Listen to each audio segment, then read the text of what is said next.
Hello बच्चों, यहाँ एक प्रश्न दिया गया है। आइए इसको पढ़ते हैं। एक कार्नो इंजन के गर्त सिंक का ताप 300 केल्विन है, 300 केल्विन है और इसकी दक्षता 40% है। स्रोत के ताप को कितना बढ़ाया जाए कि इंजन की दक्षता पहली दक्षता से 50% अधिक हो जाए। ठीक है, आइए इस प्रश्न का मुख्य उदाहरण क्या है, हम लोग इस पर पहले नज़र डालते हैं।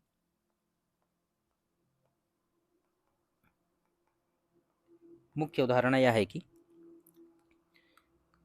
ये इंजन हो गया और ये आपका स्रोत हो गया और मान लीजिए ये आपका सिंक हो गया। स्रोत से Q1 उष्मा इंजन की तरफ आती है, तो यहाँ से W बराबर Q1, यहाँ से Q2 उष्मा सिंक को जाती है, तो इंजन द्वारा किया गया कार्य W बराबर Q1 माइनस Q2।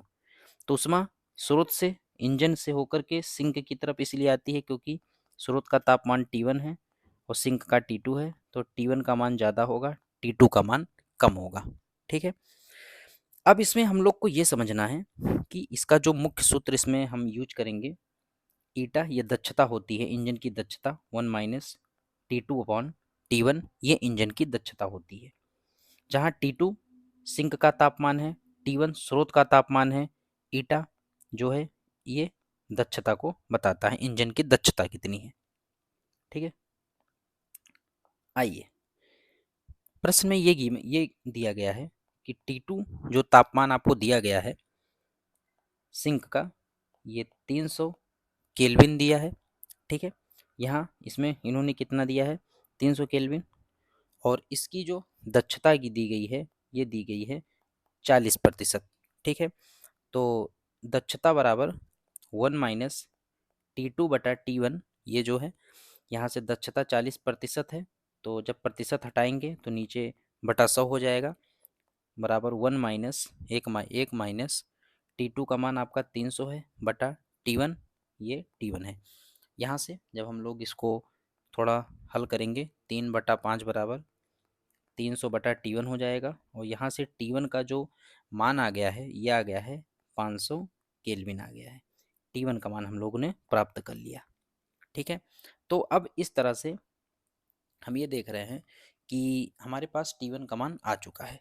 ठीक है, लेकिन अब द्वितीय दूसरा केस अगर इस चीज़ को हम समझें, तो ये बोला गया है कि पहले इंजन की दक्षता पहली दक्षता से 50% अधिक हो जाए। आइए हम लोग इस पर नज़र डालते हैं कि जो नई इफिशियंसी, नई दक्षता जो आएगी, ये 40% पहले था, अब उसमें 50% और बढ़ जाता है। किसका, पहले का 40% से 50% बढ़ा दिया जाता है। ठीक है, अधिक हो जाए, यानी जो नई वाली दक्षता आपकी आ जाएगी, यह आ जाएगी आपकी 40/100 प्लस 50/100 गुणे 40/100, यानी कि यहाँ से आप इसको थोड़ा सॉल्व करेंगे तो आपको मिल जाएगा 3/5।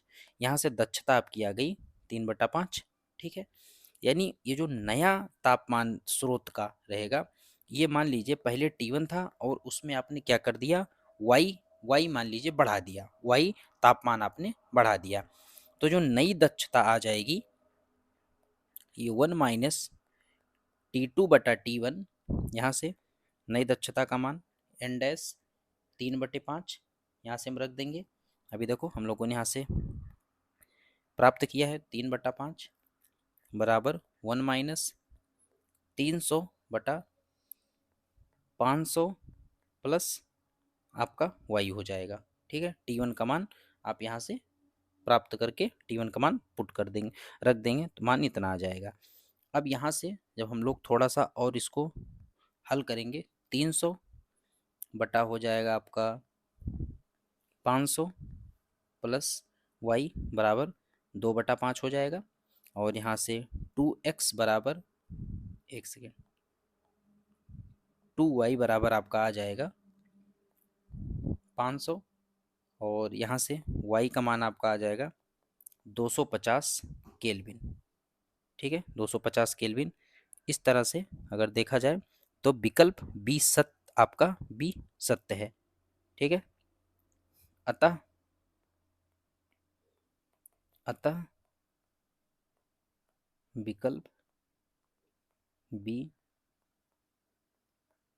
अच्छा अतः विकल्प बी सत्य है। बच्चों, ये सॉल्यूशन आपको बहुत अच्छे से समझ में आया होगा, मैं ऐसा उम्मीद करता हूँ। धन्यवाद।